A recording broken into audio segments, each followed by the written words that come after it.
अच्छा जी, आज हम बात कर रहे हैं टाइम सीरीज प्रेडिक्शन पे। तो ये टॉपिक थोड़ा सा कॉम्प्लिकेटेड टॉपिक है। अक्सर इग्नोर हो जाता है। जो हम अक्सर एग्जांपल्स इंटरनेट पे देखते हैं वो थोड़ी सी सिंपल क्लासिफिकेशन होती है, जिसमें कि एक आपको रो मिलती है, उसके आगे उसकी क्लास होती है। तो इस तरह की ज़्यादातर एग्जांपल्स मिलती हैं। तो टाइम सीरीज डाटा थोड़ा सा कॉम्प्लिकेटेड एनालिसिस होता है, तो इसलिए मैंने सोचा इसके ऊपर बात करते हैं।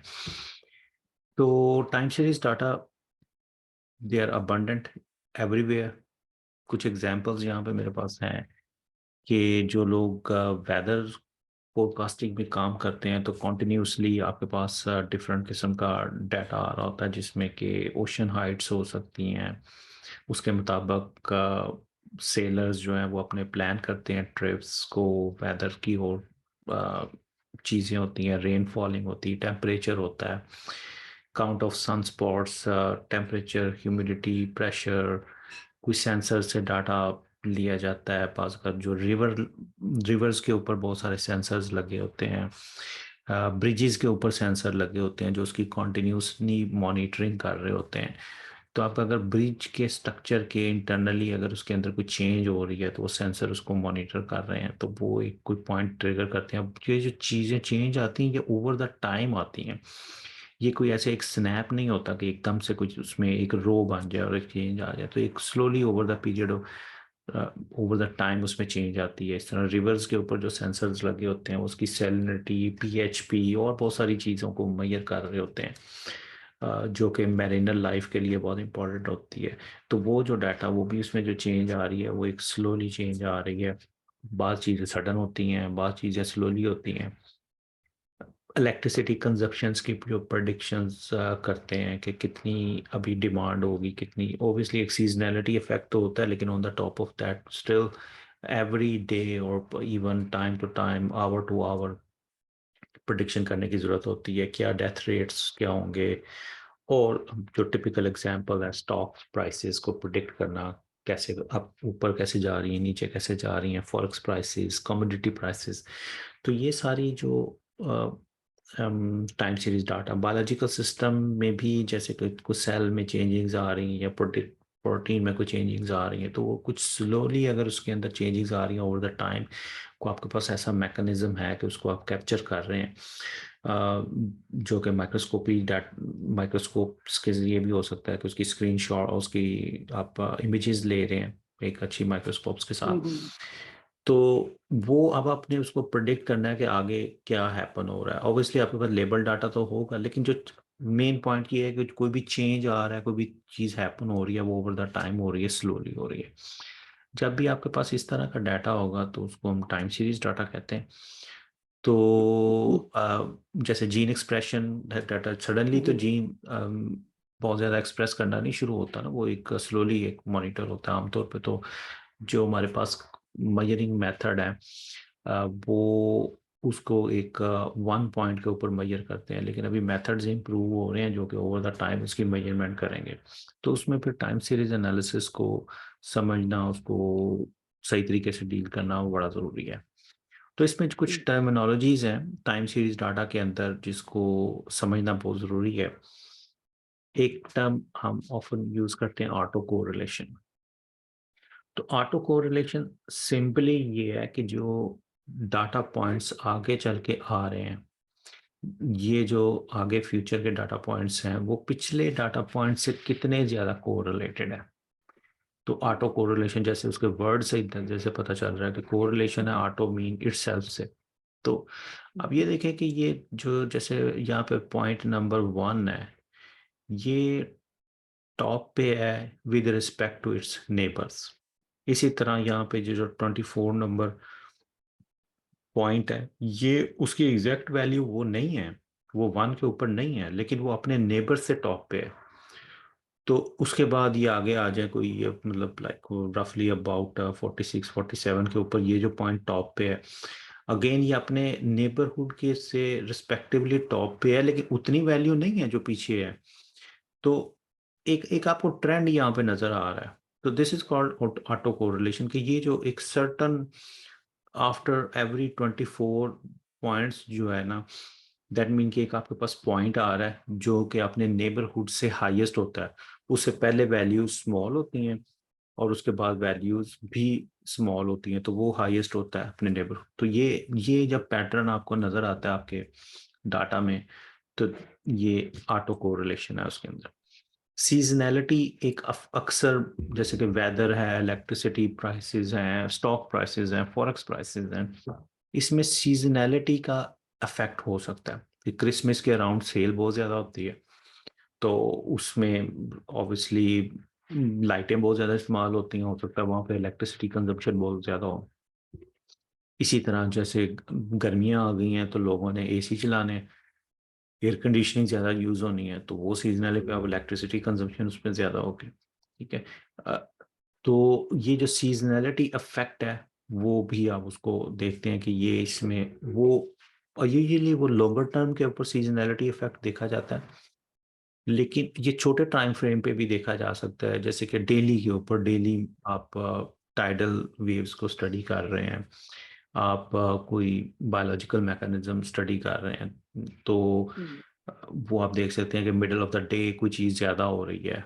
ठीक है, तो इसका मतलब है कि वो फिर फैक्टर आपको जो है ना, वो आपको समहाउ अपने एनालिसिस में ब्रिंग इन करना है कि वो जो टाइम का फैक्टर है सर्टन पॉइंट ऑफ टाइम के ऊपर, जो लॉन्गर टर्म पीरियड में मे बी वो रिपीट हो रहा आफ्टर अ मंथ और या आफ्टर ईयर, छोटे टाइम फ्रेम में मे बी वो डेली में कोई रिपीट हो रहा हो, 24 आवर में हो रहा है, वीकली में रिपीट हो रहा है, तो ये सीजनैलिटी का अफेक्ट जो है वो देखा जाता है। एक स्टेशनैरिटी जो है, it is very very important to understand completely to do any sort of time series data, कि डाटा आपका स्टेशनरी है कि नहीं है। कोई भी आप टाइम सीरीज एनालिसिस करते हैं तो हमेशा आपने ये देखना कि मेरा डाटा जो है उस टाइम स्टेशनरी है कि नहीं। अच्छा, स्टेशनरी से क्या मुराद है? स्टेशनरी से मुराद ये है कि जी उसकी जो मीन वेरिएंस है और उसका जो को वेरिएंस है वो over the period of time change नहीं हो रहा। इसका क्या मतलब है? इसका मतलब ये है कि अगर आप किसी भी सेगमेंट को टाइम के लेते हैं, फॉर एग्जांपल ये आपने 1 मंथ का एक डाटा लिया, उसके अंदर जो आपने मीन और वेरिएंस कैलकुलेट किया वो सेम होगा अगले महीने में भी, जब आप मीन और वेरिएंस लेंगे तो वही आपको वही वैल्यू मिलेगी। मे बी वो एग्जैक्टली सेम ना हो, लेकिन it will be very close to each other. उससे अगले महीने में लेते हैं आप, तो स्टिल वो आपको मीन और वेरिएंस जो है वो सेम होगा। अच्छा, अगर डाटा आपका स्टेशनरी है ना, तो फिर तो ज़िंदगी बहुत आसान है। फिर तो आपको पता है कभी मीन और वेरिएंस तो सेम है, तो किसी भी पॉइंट के ऊपर आप ने अगर हिस्टोरिकल मीन ले लिया है, वेरिएंस आपको पता है कि वैल्यू इसके दरमियान चेंज हो सकती है, मीन आपके पास है, तो it's very easy to predict. But most of the time ये होता नहीं है, लेकिन many time it does happen. ठीक है, ये जो sine cosine waves and nature में हमें बहुत ज़्यादा नज़र आती हैं, तो बहुत दफ़ा आपका डाटा स्टेशनरी भी होता है। तो जब भी आपको डाटा स्टेशनरी है तो वो अम, आपके लिए आसानी है उसको प्रोडिक्शन करना, दैट मीन बहुत आसानी है। अच्छा जैसे वेदर, जैसे ही वेदर डेटा होता है, अब फॉर हम्म। एग्जांपल गर्मियों का एक सीजन है तो उसमें स्टेशनरिटी आ जाती होगी कि ऑलमोस्ट एक जैसे ही वेदर है, तो उसका जो हिस्टोरिकल मीन है वो स्टेशनरी उसमें रहता होगा। आई जी मीन हाँ, जी ये हाँ, जी हाँ, जो जी हाँ, जी हाँ, जी हाँ, स्टेशनरी लाइक हम्म, ऐसे इट साउंड लाइक ये बहुत ज़्यादा कॉमन नहीं होगा, लेकिन एक्चुअली ये कॉमन है। जैसे कि अब हम हाइट्स देखते हैं लोगों की या एजेस देखते हैं, तो एक बेल शेप कर्व बनती है हाँ हमेशा जी, पॉपुलेशन की, जिसको गासियन डिस्ट्रीब्यूशन कहते हैं। तो गासियन डिस्ट्रीब्यूशन में यही है ना, को आपको मीन जब पता चल गया कि ये मीन है, तो उसका वेरिएंस आपको पता है, 1 स्टैंडर्ड डेविएशन, 2 तो आप किसी की भी प्रोडिक्ट कर सकते हैं फिर कि भाई अब वो इसके बीच में होगी, उसकी एज या उसकी लेंथ या हाइट। ठीक है, अब हम्म, 10 फुट का तो कोई बंदा नहीं होता ना, बिल्कुल एक्सेप्शंस बिल्कुल। कुड बी देयर, तो वो like it does happen in the nature के मैनी टाइम वो डाटा स्टेशनरी होता है। अच्छा, वो ओके। स्टेशनैरिटी की जो है ना वो थोड़ी सी शेप डिफरेंट हो सकती है। फॉर एग्जांपल, आप जब डाटा को प्लॉट करते हैं, तो अब ये जो डाटा जिसमें आपको यहाँ पे एक ट्रेंड नज़र आ रहा है, ठीक है, अब ये ट्रेंड ऊपर की तरफ जा रहा है, अब अगर आप यहाँ पे इसकी स्टेशनैरिटी चेक करेंगे ना, तो वो सेम नहीं होगी। फॉर एग्जांपल पहले 20 डाटा पॉइंट्स का मीन ले लेंगे, that will be somewhere may be let's say 4.7 4 point यहाँ पे कहीं आएगा, ठीक है। अगले आप की ले लें तो वो समवेयर बिटवीन 5.2 होगा। अब यहाँ पे लास्ट में आगे देखें, वो 120 और 140 के दरमियान आप देखें तो आपका मीन समवेयर बिटवीन 6 होगा, ठीक है। तो अब इस तरह का डाटा आप देखें जिसमें कि एक ट्रेंड है, तो मीन सेम नहीं है, लेकिन उसका जब उसका जो वेरिएंस है वो रफली सेम जा रहा है, और एक आपको क्लियर ट्रेंड उसमें नजर आ रहा है। तो आप ये ट्रेंड एडजस्टमेंट करके फिर इसका मतलब ये डाटा को स्टेशनरी बना सकते हैं। तो एक ऑफन टेक्निक ये यूज की जाती है कि डाटा को स्टेशनरी बनाया जाता है, क्योंकि डाटा स्टेशनरी जब होगा तो उसकी फिर ही प्रोडिक्शन जो है वो आसान होगी। तो सिंपल मेथड्स आप कैसे स्टेशनैरिटी कैसे चेक करेंगे, आप प्लॉट करें सिंपली जो भी आपके पास डाटा पॉइंट्स हैं, देखें उसके क्या, क्योंकि हम जो ह्यूमंस हैं ना वो बहुत अच्छे हैं, जब डाटा प्लॉट हो जाता है तो उसमें हम पैटर्न्स को हम इजीली रिकॉग्नाइज कर लेते हैं, तो हमें कोई आइडिया हो जाएगा बेहतर के कोई इसके अंदर कोई ट्रेंड है कि नहीं है। अच्छा, समरी स्टैटिस्टिक्स चेक करें, जो कि आगे हम बात करते हैं। एक स्टैटिस्टिकल टेस्ट भी हम रन कर सकते हैं, वो भी आपको दिखाता हूँ, 1 लाइन ऑफ कोड है। तो स्टेशनैरिटी डाटा जो है ना, इसकी चेक करना बड़ा ज़रूरी है कोई भी आगे एनालिसिस करने के लिए, टाइम सीरीज एनालिसिस। अच्छा, कैसे करना है? अब वेरी सिंपल पाइथन का कोड है कि आपका एक्स के अंदर अगर आपका वो पड़ा हुआ एक अरे है, एक्स के अंदर आपका जस्ट ये कॉलम का डाटा पड़ा हुआ है, तो आप फॉर एग्जांपल उसको स्प्लिट कर लें टू में, ठीक है, डिवाइडेड बाय 2, राउंड करके स्प्लिट इसको बता दिया कि टोटल में भी 100 पॉइंट हैं तो स्प्लिट के अंदर 50 आ जाएगा। अब वो एक्स में से दो वेरिएबल हम बना लेते हैं कि x1 x2, पहले 50 x1 में डाल लें, अगले 50 x2 के अंदर डाल लें, ठीक है। अब पहले x1 का आपने मीन कैलकुलेट कर लिया और x2 का भी मीन कैलकुलेट कर लिया, अब आपके पास दो मीन आ गए, मीन 1 और मीन 2। तो इसी तरह वेरिएंस आप आराम, वेरिएंस का फंक्शन है आपके पास, क्योंकि नम पाई अरे है ना, तो x1 का वेरिएंस आप कर लें, x2 का वेरिएंस आप ले लें। तो सिंपली आप बस इसको देख लें कि यार ये दो मीन और वेरिएंस क्या है, ठीक है। तो अब मीन 139 पॉइंट ये आ रहा है, पीछे जो डाटा हमने प्लॉट किया था। मीन 2 जो है वो अगर 44, तो आप देखें ये बहुत बहुत ही फर्क है जी इसमें मीन में, ठीक है। लेकिन वेरिएंस समवेयर क्लोज है, 49.2 तो 48.7। तो ये इस बात को कंफर्म कर रहा है कि अगर कोई इस तरह का डाटा जिसमें ट्रेंडी डाटा है, ट्रेंड है एक, तो उसमें मीन तो बहुत फर्क होगा, लेकिन वेरिएंस जो है ना वो थोड़ा क्लोज होगा, ठीक है। तो ये कपल ऑफ लाइंस का कोड है, वो आप सिंपली रन करके चेक कर सकते हैं। अब ये स्टैटिस्टिकल टेस्ट भी है जिसको हम कहते हैं ऑगमेंटेड डिकी फुलर टेस्ट। तो इसमें नल हाइपोथेसिस ये है कि अगर ये हम फेल टू रिजेक्ट हो जाएं तो suggest the time series has a unit root, जिसका मतलब ये है कि it is non stationary, it has some time dependent structure. तो इस सूरत में आपकी पी वैल्यू जो है वो ग्रेटर देन 0.05 होनी चाहिए। तो अगर वो नॉन स्टेशनरी, तो अगर वो स्टेशनरी है तो दैट मीन कि आपका जो पी वैल्यू है वो सिग्निफिकेंट होगी लेस देन 0.05, जो कि हमारा अल्टरनेट हाइपोथेसिस है। तो जो नल हाइपोथेसिस को रिजेक्ट करता है, जिसमें कि सिंपली हम कह सकते हैं कि time series data does not have a unit root, तो मीनिंग इज स्टेशनरी, तो उस it does not have a time dependent structure. तो टाइम बेसिकली हम देख रहे हैं कि टाइम डिपेंडेंट स्ट्रक्चर है कि नहीं, जैसे टाइम आगे बढ़ता है तो उसमें कोई ट्रेंड आ रहा है कि नहीं आ रहा। तो इस सूरत में P value less than 0.05। Simply कुछ समझ नहीं आया तो सिंपल ये है कि यार ये टेस्ट है, वो हमने रन करना है, डिकी फुलर टेस्ट। अगर पी वैल्यू लेस देन 0.05 है तो हम कह देंगे कि भाई ये स्टेशनरी है। अगर पी वैल्यू ग्रेटर देन 0.05 हम कहेंगे डाटा नॉन स्टेशनरी है। कैसे रन करना है? 2 लाइनों का कोड है, आपने लाइब्रेरी इंपोर्ट करनी है और फंक्शन कॉल करना है, ठीक है जी। स्टैट मॉडल्स के अंदर स्टैट टूल्स में डायरेक्टली ये जो टेस्ट है इसको इंपोर्ट कर लें, और ऐड फुलर उसके अंदर आपने जो भी आपकी numpy array है उसको आप पास करेंगे तो आपको वो p वैल्यू प्रिंट कर देगा। ठीक है, based on the p value आप कह देंगे कि जी ये स्टेशनरी है या नहीं है। ठीक है जी।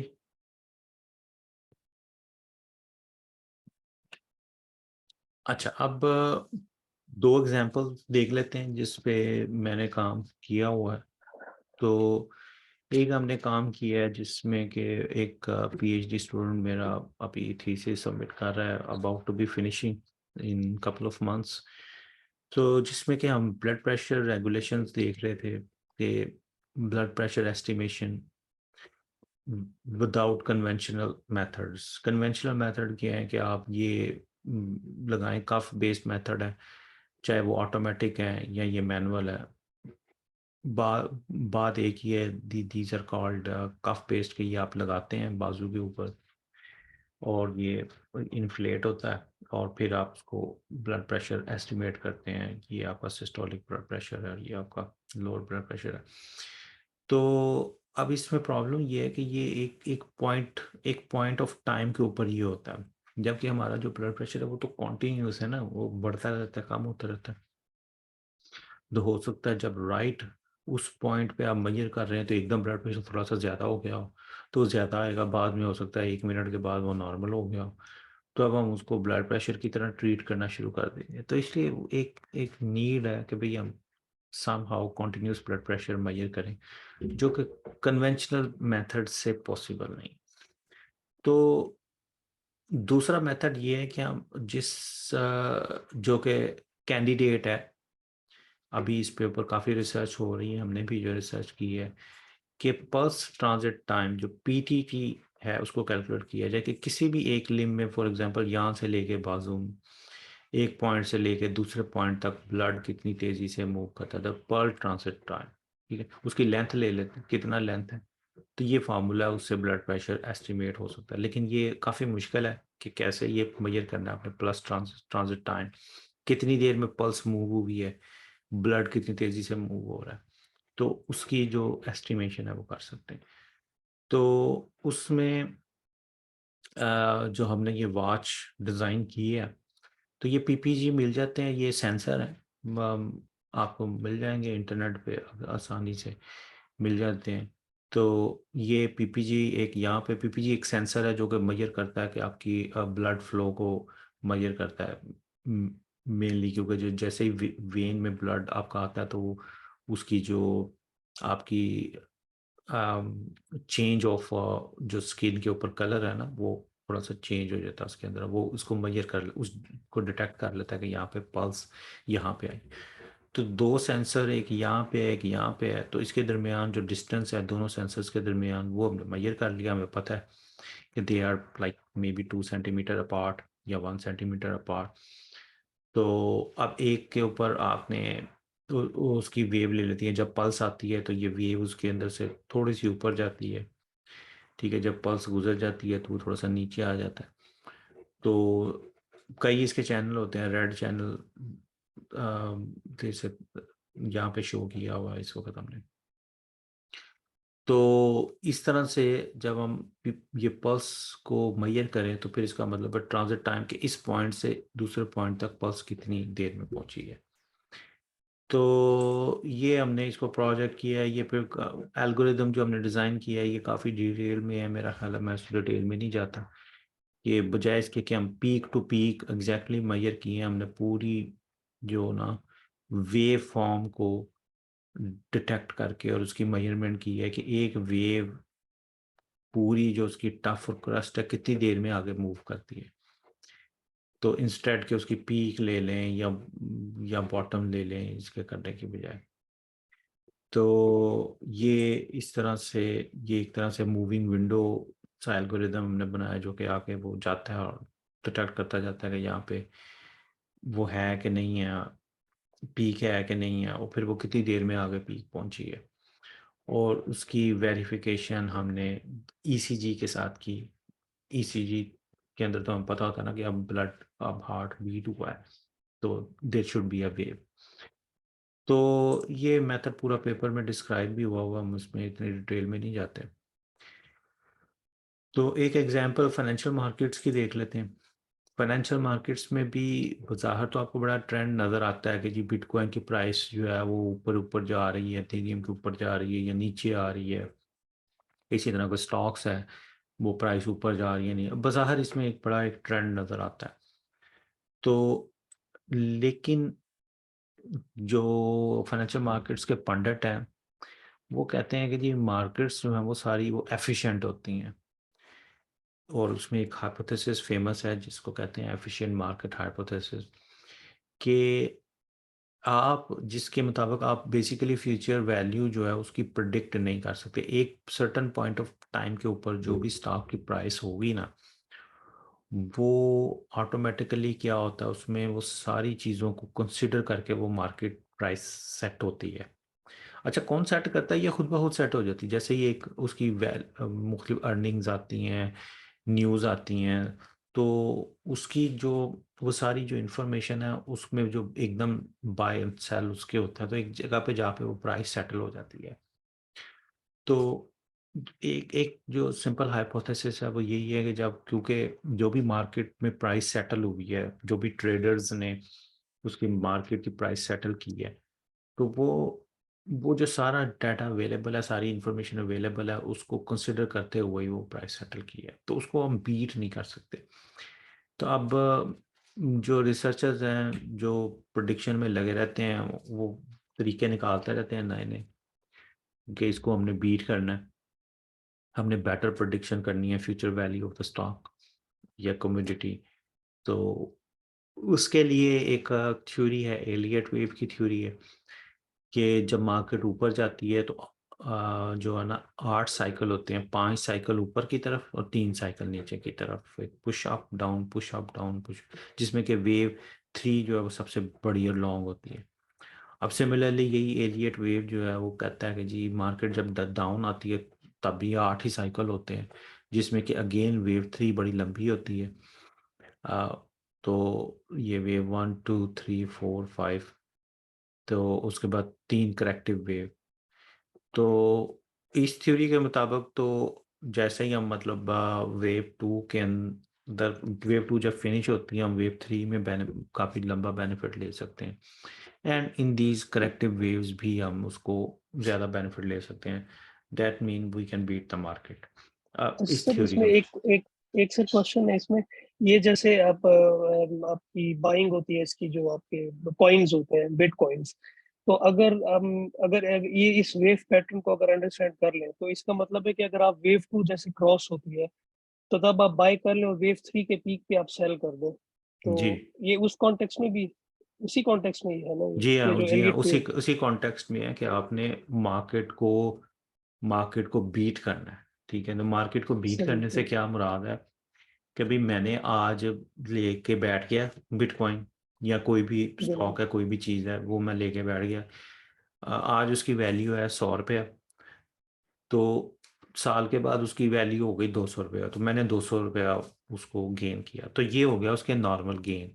या उसकी सही 100 रुपये वैल्यू से साल के बाद 50 पे आ गई, तो मैं हो गया $50 या 50 रुपये उसमें लॉस में चला गया साल के बाद। सही। अब इसको बीट करना है कि अगर नॉर्मल गेन 100 का हुआ है, तो मैं जो है मार्केट साइकिल को समझते हुए मैं मेरा जो प्रॉफिट है वो 1000 हो, या अगर नॉर्मल अगर लॉस 50% हुआ है तो मेरा लॉस या तो ना हो या on the other hand even profit में हो। तो ये होता है मार्केट को बीट करना है।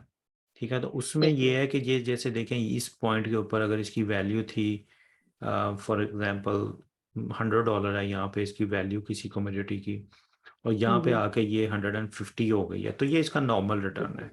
ठीक है, लेकिन अगर ओके। आप ये साइकिल समझ जाते हैं तो दैट मीन कि यहाँ पे आप ऊपर टॉप पे गए, आपने यहाँ बेच दिया 150 के फिर जब मार्केट नीचे आई आपने फिर बाय कर लिया, फिर फिर बाय जब कर ऊपर गई आपने फिर सेल कर दिया, इसे। फिर जब नीचे आई फिर बाय कर दिया, फिर ऊपर गई आपने हम्म, सेल कर दिया। तो आपने का जो प्रॉफिट है वो वो मैनी बहुत टाइम बढ़ मोर जाएगा। होगा हम्म, जी, compare G to G. The normal जो गेन है उसके। तो सही सही। ये होता है मार्केट को बीट करना, यानी कि ये इसको जो एफिशिएंट मार्केट हाइपोथेसिस है इसको बीट करना है। ठीक है, कि ओके। बस उसको बाय और होल्ड करने की बजाय आप मार्केट साइकिल्स को समझते हुए उसको आप जो एक्सेप्शनल गेन्स हैं उसको आप try to okay sir. Attain करते हैं। ओके। तो एलियट वेव थ्योरी जो है इसमें हमें थोड़ा वेव्स का ये काफी साल पहले ये की गई, मेरा ख्याल है कोई मोर देन 100 years ago ये थ्योरी पेश की गई और स्टिल इज वैलिड टुडे। अभी भी आप कभी कोई भी मार्केट देख लें तो कभी भी मार्केट ना तो सीधी नीचे आती है ना ऊपर जाती है, वो एक वेव पैटर्न बनाती है ऑलवेज। अब ये जो एग्जैक्टली 8 पैटर्न बनते हैं या नहीं बनते हैं ये एक थोड़ा सा सब्जेक्टिव है, बट इट्स डेफिनेटली कि ये इस थ्योरी के आने के बाद से सब को पता है कि जी वेव पैटर्न, अब बहुत सारे वेव पैटर्न्स जो हैं वो प्रोडिक्ट किए जाते हैं, अंडरस्टैंड किए जाते हैं, इसके मुताबिक ट्रेड किए जाते हैं। But actually the Elliott the guy, पूरा उसका नाम कुछ एलियट समथिंग था, उसी के नाम पे ऊपर ये थ्योरी है। तो इसने बेसिकली ये पहले वेव थ्योरी जो है वो आपको हमें जो है पेश की। अच्छा, अब जब हम एनालिसिस करते हैं मार्केट का या प्रोडिक्शन करते हैं उसमें एक फंडामेंटल एनालिसिस होता है कि जिसमें कंपनी की ग्रोथ देख लें, इसका प्रॉफिट देख लें, कंपटीटर्स मार्केट देख लें, क्या वो डेट्स उसको कितने हैं, उसने कितने लोगों को पैसे वापस करने, उस चीज़ों को आप डाटा में एनालिसिस ले लें। ये जो टाइप ऑफ एनालिसिस है ये फंडामेंटल एनालिसिस कहलाता है। तो दूसरी तरफ टेक्निकल एनालिसिस होता है जिसमें कि सिंपली आप प्राइस की मूवमेंट देखते हैं, सिर्फ और सिर्फ प्राइस की मूवमेंट, नथिंग एल्स। कि जी प्राइस ऊपर जा रही है, नीचे आ रही है, उसकी क्या फ्लक्चुएशन हो रही है, स्टैंडर्ड डेविएशन उसकी क्या है, उसका मीन क्या है, उसका मोमेंटम क्या है, उसका ट्रेंड क्या है, उसके मूविंग एवरेज किधर किधर जा रहे हैं। सिर्फ और सिर्फ कंप्लीटली सोलली आप प्राइस को देखते हैं। दिस इज का टेक्निकल एनालिसिस। आजकल जो है वो टेक्निकल एनालिसिस बहुत ज़्यादा यूज़ हो रहा है। स्टॉक्स में काफ़ी फंडामेंटल भी यूज़ होता है, लेकिन दूसरी जगहों पे जो डे टू डे ट्रेडर हैं जो आवर टू आवर ट्रेडिंग कर रहे होते हैं वो कंप्लीटली मोस्टली टेक्निकल एनालिसिस पे ही रिलाई कर रहे होते हैं।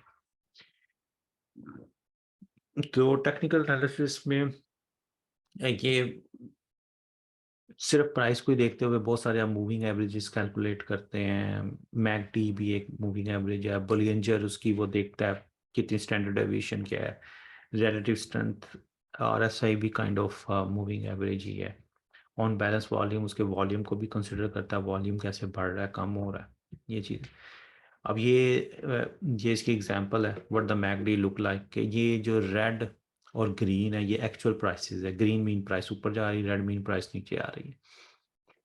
तो जो टेक्निकल एनालिसिस है बेसिकली वो यही मूविंग एवरेज है वो इसके ऊपर ड्रॉ किए जाते हैं। तो एक बिलीव ये है कि ये जो मूविंग एवरेज है इनके जो क्रॉस ओवर्स हैं तो ये भी प्रिडिक्शन करते हैं कि अब मार्केट में आगे क्या हैपन होने लगा है। जैसे कि यहाँ पे आप अगर गौर से देखें एक क्रॉस ओवर हुआ है मूविंग एवरेज का, तो ये नीचे भी वही मूविंग एवरेज ही दी है जो सेपरेटली ड्रॉ किए हुए। तो ये जो क्रॉस ओवर हुआ है मूविंग एवरेज का उसके बाद प्राइस कॉन्टिन्यूसली नीचे आनी शुरू हो गई है। तो ऐसे ये क्रॉस ओवर्स देखते हैं जो मैनुअल ट्रेडिंग करते हैं, ऑटोमेटिक भी ये चीज़ें ऑब्जर्व की जा सकती हैं। अगेन ये एक क्रॉस ओवर यहाँ पे हुआ है, इस पॉइंट के ऊपर एक क्रॉस ओवर हुआ है जो कि मुख्तलिफ मूविंग एवरेजेस का है, और एक यहाँ पे ट्रेंड डेवलप हुआ है, उसके बाद प्राइस ऊपर जाती गई है। तो इसका मतलब है कि ये हम ये क्रॉस ओवर्स को ऑब्जर्व करते हुए बाय और सेल जो है वो डिसाइड कर सकते हैं। इसी तरह दूसरा एक इंडिकेटर है आरएसआई, अगेन ये भी सिर्फ प्राइस से कैलकुलेट होता है। ये हमेशा फ्लक्चुएट करता है बिटवीन 30 या 70। जब 70 के करीब ये पहुंच जाता है ना तो अक्सर मार्केट रिवर्स हो जाती है और थोड़ी सी मार्केट नीचे आ जाती है। अच्छा, ये not 100% happening all the time, but ये आपको एक ट्रेंड नज़र आता है। ठीक है, तो इसीलिए वो जो ट्रेडर्स हैं वो बहुत सारे ये इंडिकेटर्स देख रहे होते हैं, ये कैलकुलेट सारे सिर्फ प्राइस से हो रहे होते हैं। जब आरएसआई ऊपर टॉप पे पहुंच जाती है या थोड़ी देर स्टेबल हो जाता है यहाँ पे, तो फिर उसके बाद ये प्राइस नीचे आने शुरू हो जाती है।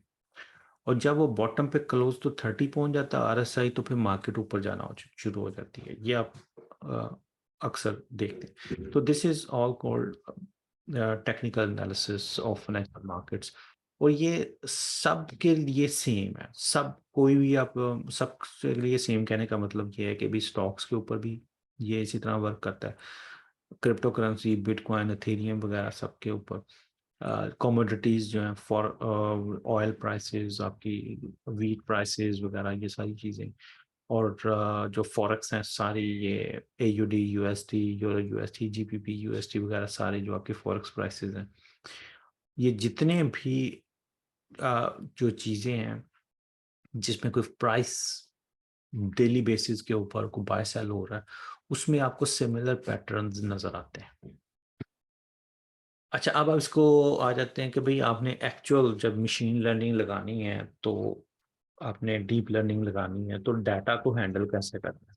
ठीक है, अब ये आपके पास डाटा, इट डजंट, यहाँ पे मैंने एग्जांपल फाइनेंशियल मार्केट की ली है, लेकिन वो एग्जैक्टली सेम मेथड होगा, चाहे आपका डाटा वो वेदर का डाटा है, चाहे आपका ये डाटा जो है वो किसी टाइडल वेव्स का है, चाहे एनर्जी कंजप्शन का है, या चाहे कोई बायोलॉजिकल सिस्टम है।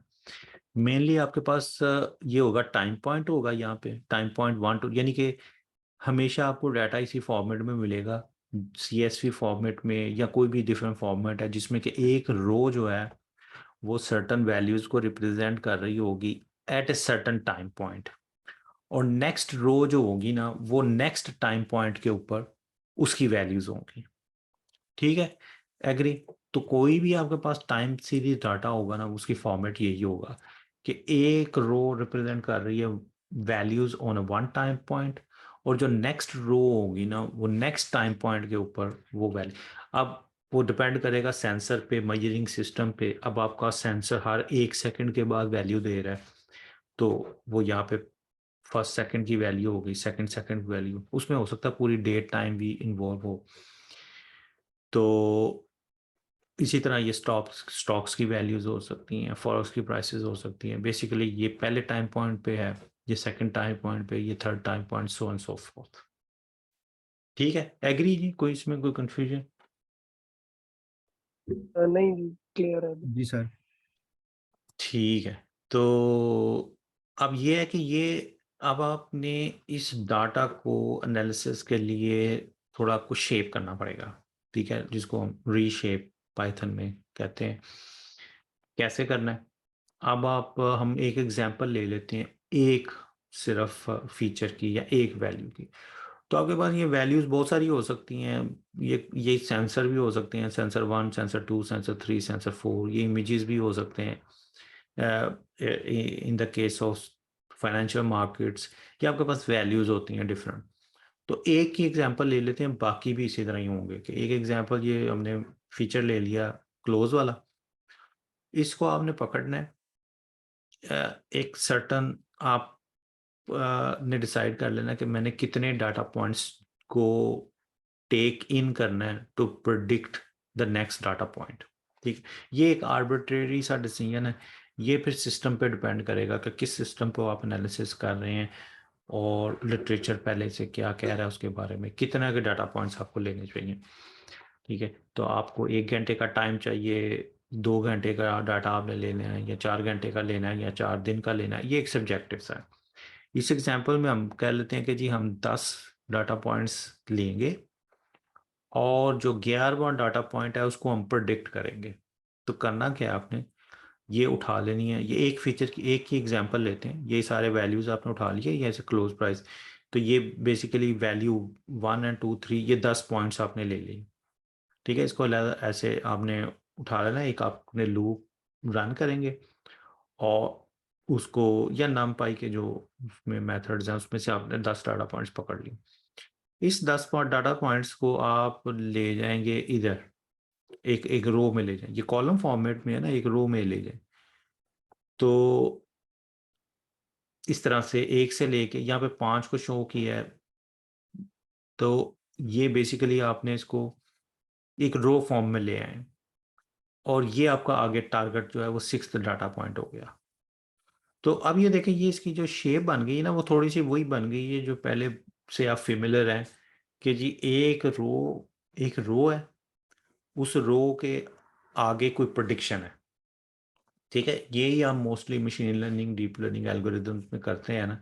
मोस्ट ऑफ द टाइम जो आपकी क्लासिफिकेशन या रिग्रेशन प्रॉब्लम्स होती हैं उसमें डाटा इस फॉर्मेट में होता है कि आपका रो के अंदर जो है वो डिफरेंट डाटा पॉइंट्स होते हैं, उसकी वैल्यूज़ होती हैं, और एक कॉलम के अंदर उसका टारगेट होता है जो कि क्लास हो सकती है या रिग्रेशन के केस में एक नंबर हो सकता है। ठीक, तो यही हमने किया बेसिकली, इसकी पकड़ ली इसको, जो कि इस फॉर्म जो पूरा कॉलम था हमने डिसाइड किया कितने नंबर का लेना है हमने, वो हमने उठा के उसको कॉलम को उठा के ऐसे रो बना दिया, और आगे जो पॉइंट प्रिडिक्ट करना था ना उसको लेके टारगेट में ले गए। ठीक है, तो इसका मतलब है ये करना, ये अब हमारा होगा ट्रेनिंग के अंदर कि हमने ये 5 डाटा पॉइंट्स को लर्न करना है और प्रिडिक्ट करना है 6th डाटा पॉइंट। ठीक है, यहाँ से भी ऐसे ये डाटा पॉइंट नंबर 2 से लेकर 6 तक हम लर्न करेंगे और 7th प्रिडिक्ट करेंगे, 3 से 7 तक लर्न करेंगे, 8 को प्रिडिक्ट करेंगे, 4 to 8 लर्न करेंगे और 9th डाटा पॉइंट प्रिडिक्ट करेंगे। ठीक है, तो अब ये जो फॉर्मेट बन गया ना, ये हमारा वही फॉर्मेट बन गया जो हम नॉर्मली करते हैं। सिंपल सी एक सिंपल सा एक काम है, ये आपने कर लिया। तो इसके बाद आप रिग्रेशन भी कर सकते हैं, प्रेडिक्शन भी कर सकते हैं। आप इसी प्रॉब्लम को आप बाज़ औक़ात प्रेडिक्शन जो प्रॉब्लम है, रिग्रेशन प्रॉब्लम है, उसको ईज़िली क्लासिफिकेशन भी बना सकते हैं किसी भी डोमेन के लिए। फॉर एग्जांपल बजाय इसके कि आप एग्जैक्टली प्रेडिक्ट करें कि जी यहाँ पे जो 6th डाटा पॉइंट है उसकी एग्जैक्ट वैल्यू क्या होगी, आप relative to 5th data point आप इसको भी प्रेडिक्ट कर सकते हैं क्लासिफिकेशन में, कि जो 5th डाटा पॉइंट है उससे अगली प्राइस जो है वो 0.1% ज़्यादा होगी फॉर एग्जांपल, या 0.1% कम होगी, या इन बिटवीन 0.1% रहेगी। तो ये आपने रिग्रेशन प्रॉब्लम को टर्न इनटू कर दिया क्लासिफिकेशन प्रॉब्लम। आपने 3 क्लासें बना दी। तो आप यहाँ पे इसको, बिकॉज़ क्या होता है कि बाज़ औक़ात in some domains and specially in the financial markets as well, exact price predict करना थोड़ा मुश्किल हो जाता है, ठीक है ना? क्योंकि बहुत सारे फैक्टर्स होते हैं। लेकिन it could be equally beneficial कि आप ये प्रेडिक्ट कर दें कि एक्चुअली प्राइस ऊपर जाएगी या नीचे जाएगी, कितने % ऊपर जाएगी। तो जब आपको ये कॉन्फिडेंस थोड़ा-सा मशीन लर्निंग या डीप लर्निंग एल्गोरिदम से मिल जाता है कि there is a likelihood of price going up in the coming days for 1% और मोर, तो आप फिर ट्रेड में जा सकते हैं। ठीक है ना? तो इसलिए इसको क्लासिफिकेशन में टर्न करना सर्टेन डोमेन्स में ईज़ी भी है और कन्वीनिएंट भी है और स्टिल यूज़फुल भी है। तो अच्छा, उसके बाद आप ये जो एग्जांपल हमने ली ये 1D की ली, 1D का मतलब हमने सिर्फ एक फीचर उठाया। अब अगर आपके पास बहुत सारे फीचर्स हैं, उन सबको आपने लेना है, कोई मसला नहीं है।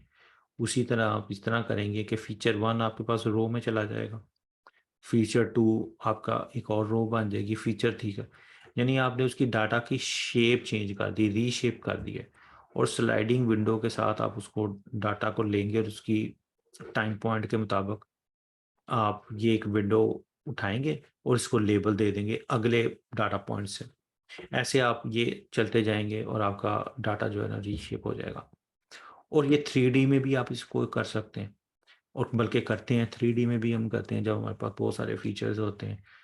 तो फॉर एग्ज़ाम्पल फाइनेंशियल मार्केट्स में हम ऐसे करते हैं कि जो 1 मिनट का डाटा है वो मे बी 1 2D मैट्रिक्स आपकी बन जाए, उसके बाद 5 मिनट्स का डाटा अनदर 2D मैट्रिक्स बन जाए, और अनदर मे बी 15 मिनट्स का डाटा वो एक और आपके पास 2D मैट्रिक्स बन जाए, तो वो फिर 3D ये आपका डाटा बन गया। या वॉल्यूमेट्रिक डाटा बन सकता है, बहुत सारे आपके पास डायमेंशंस हो सकते हैं। It doesn't have to be 3D, it could be 4D 5D and beyond. जो आपका इमेज डाटा होता है वो होता ही 3D होता है। तो अब अगर आपके पास बहुत सारे इमेजेस हैं जो कि किसी प्रोग्रेशन ऑफ समथिंग को शो कर रहे हैं, तो उनको सबको आपने जब कंकैटिनेट करना है टॉप ऑफ, तो ये आपके पास बहुत सारी बन जाती हैं 2D matrices. So for example अगर 3 आपके पास आरजीबी इमेज है, उनको आप कंकैटिनेट करते हैं on top of each other, तो आपके पास 3 चैनल होंगे for against each each image, 3 multiplied by 3 आपके पास ये 9 मैट्रिसेस बन जाएंगी, ठीक है ना। तो एक वॉल्यूम आपके पास, एक बॉक्स बन गया, वॉल्यूम बन गया, उसके अगेंस्ट आपके पास 1 लेबल होगा, ठीक है। तो इस तरह से एक आपके पास वॉल्यूमेट्रिक चीज बन जाएगी। इसके अगेंस्ट लेबल कितने होंगे, एक ही होगा, ठीक है ना। ये बात समझने वाली है। तो जो भी आपके पास टाइम सीरीज एनालिसिस होगा उसको आपने इस तरह से उसकी मैट्रिसेस में कन्वर्ट करके उसके अगेंस्ट एक लेबल जो है वो आपके पास बन जाएगा। अच्छा, अब ये हमारे एक 2-4 पेपर्स का रेफरेंस है, उसमें हमने क्या किया है, मेरा ख्याल है इसको हम स्किप कर देते हैं, कोई इतना मसला नहीं। ये कुछ इस स्पेस में जो हमने पेपर पब्लिश किए हैं उसको मैंने एक्सप्लेन किया हुआ, और ये कोई हमने बैक टेस्टिंग फ्रेमवर्क भी डिज़ाइन किए हैं कि जिसमें जो भी ट्रेडिंग एल्गोरिदम्स हैं पब्लिकली अवेलेबल हैं गिटहब पे मेरे। तो उसके ऊपर आप कोई भी एल्गोरिदम जो फाइनेंशियल मार्केट्स के लिए आपने बनाया आप उसको टेस्ट कर सकते हैं, how well it's going to perform in a certain market. तो ये थी जनाब आज की गपशप। कोई क्वेश्चन हो? मेरा एक क्वेश्चन है इस कॉन्टेक्स्ट में। जैसे बायोलॉजी के सिस्टम में जीन एक्सप्रेशन का डाटा होता है, फॉर एग्जांपल लेट्स से अगर आप हेल्दी जो इंडिविजुअल है उसका जीन एक्सप्रेशन का डाटा है, एक जो है डिजीज उसके जीन एक्सप्रेशन का डाटा है। अब इन दोनों का जो डाटा है इसको ऑटो कोरिलेशन के कॉन्टेक्स्ट में ले जा सकते हैं, बट ये डिफरेंट इंडिविजुअल्स हैं। बट ये इसको भी टाइम सीरीज के डाटा में फर्स्ट ऑफ ऑल कंसिडर कर सकते हैं, क्योंकि दो डिफरेंट जी, इसमें सिस्टम में। इसमें जी जी इसमें ये देखेंगे आपके जो जीन एक्सप्रेशन डाटा जो कैलकुलेट किया जाता है ना, मेजर किया जाता है, फॉर एग्जांपल माइक्रो रे से करते हैं, आप माइक्रो रे ही आप करते हैं ना ज़्यादा यूज। जी जी जी जी, माइक्रो। तो माइक्रो रे जो आपको वैल्यूज देता है ना वो एक सर्टन टाइम पॉइंट के ऊपर देता है, जी ठीक है। बिल्कुल। तो आपके पास एक्चुअली ये आपके पास टाइम सीरीज डाटा नहीं है, एक सर्टन हम्म टाइम पॉइंट के ऊपर आपके पास एक डाटा है, हम्म, और एक एक हेल्थी पर्सन का एक सर्टन टाइम पॉइंट के ऊपर आपके पास अनदर डाटा है।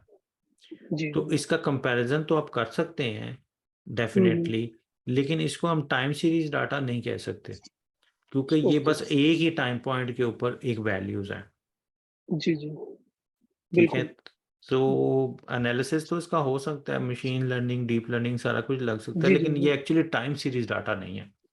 Time okay series okay. Data उस वक्त होगा जबकि आपके पास बहुत सारी टाइम पॉइंट के ऊपर, फॉर एग्जांपल आपने 1 आवर के ऊपर मेजर किया है जीन एक्सप्रेशन, कोई आपने ड्रग उसको ड्रग दिए जी। ड्रग दी है, ठीक है ना, जी जी। इंटरवेंशन की है कोई भी, तो हम्म उसके 15 मिनट के बाद आपने वैल्यूज मेजर की हैं, जीन एक्सप्रेशन लिया है, फिर आपने 30 मिनट के बाद लिया है, फिर आपने 1 आवर के बाद लिया है, फिर आपने 2 आवर्स के बाद लिया है, ऐसा। अब आपके पास प्रोग्रेसिवली टाइम पॉइंट के अगेंस्ट वो वैल्यूज आ गई ना, तो अब ये जी। आपके पास टाइम सीरीज डाटा बन गया। Okay okay. सही सही सही। अब बिल्कुल। माइक्रो रे जितने के सस्ते होते जा रहे हैं, मेरा ख्याल है it might already be happening कि ये जी जी प्रीवियसली तो ऐसे होता था एक ही वैल्यूज ले लेना बड़ी बात थी, लेकिन अब बिल्कुल। ये टेक्नोलॉजी जितनी चीपर हो गई है, अब मेरा ख्याल है काफ़ी इसमें टाइम सीरीज का कॉन्सेप्ट आता जा रहा है कि जी इसको हम बिल्कुल। जो है ना प्रोग्रेसिवली देखें कि वो कैसे जी। ओवर द ऊपर जा टाइम कैसे बिहेव ओवर द कर रहा है टाइम। सेल। हाँ, बिल्कुल। तो बिल्कुल जैसे जैसे सही। टेक्नोलॉजी चीपर होती जा रही है ना, टाइम सीरीज डाटा का जो कॉन्सेप्ट है वो ज़्यादा से ज़्यादा इस्तेमाल होता जा रहा है। इसी तरह अब पहले माइक्रोस्कोप्स में एक इमेज ले लेने बड़ी बात होती थी, ठीक है, तो अब वो बिल्कुल जो है वो कॉन्टिन्यूस इमेजिंग होती है कि बिल्कुल। कॉन्टिन्यूसली जो है वो 1 सेकंड के जी अंदर जी कितने बार इमेज लिए जा रहे हैं, और ऑटोमेटिक वो कैप्चरिंग हो रहे होते हैं, सेल की ग्रोथ, जो भी मैकेनिज्म स्टडी किया जा रहा है। तो अब वो बन गया टाइम सीरीज डाटा। बिल्कुल तो अब आइंदा सही। वक्त में जैसे जैसे टेक्नोलॉजी चीपर हो रही है, टाइम सीरीज डाटा ज़्यादा से ज़्यादा होता जा रहा है, क्योंकि सेंसर्स आप देखें, ये बिल्कुल जो सीसीटीवी लगाए जा रहे हैं, ठीक है, तो ये टाइम सीरीज डाटा ना सारा। बिल्कुल। और जो सेंसर्स इंप्लीमेंट किए जा रहे हैं, गाड़ियों में सेंसर्स इस्तेमाल हो रहे हैं डिफरेंट किस्म के, ठीक है। अब ह्यूमन बिल्कुल बॉडी के अंदर बहुत सारे सेंसर्स इंसर्ट किए जा रहे हैं। जो बिल्कुल। ग्लूकोज लेवल के लिए बहुत सारी चीज़ें आ गई हुई हैं, वो आपके पैच हो जाती हैं बॉडी के साथ, तो कॉन्टिन्यूस ग्लूकोज को मेजर कर रही हैं या ऑक्सीजनेशन को मेजर कर रही हैं। तो अब ये टाइम सीरीज डाटा, तो बिल्कुल। टेक्नोलॉजी जैसे जैसे एडवांस हो रही है, चीपर हो रही है, तो टाइम सीरीज डाटा जो है वो ज़्यादा से ज़्यादा अबंडेंटली अवेलेबल है, एंड और वो डिफ़िकल्ट टू एनालाइज है, और क्योंकि ज़्यादा भी है और उसका थोड़ा सा उसको एनालिसिस करने का तरीका भी थोड़ा सा डिफरेंट है।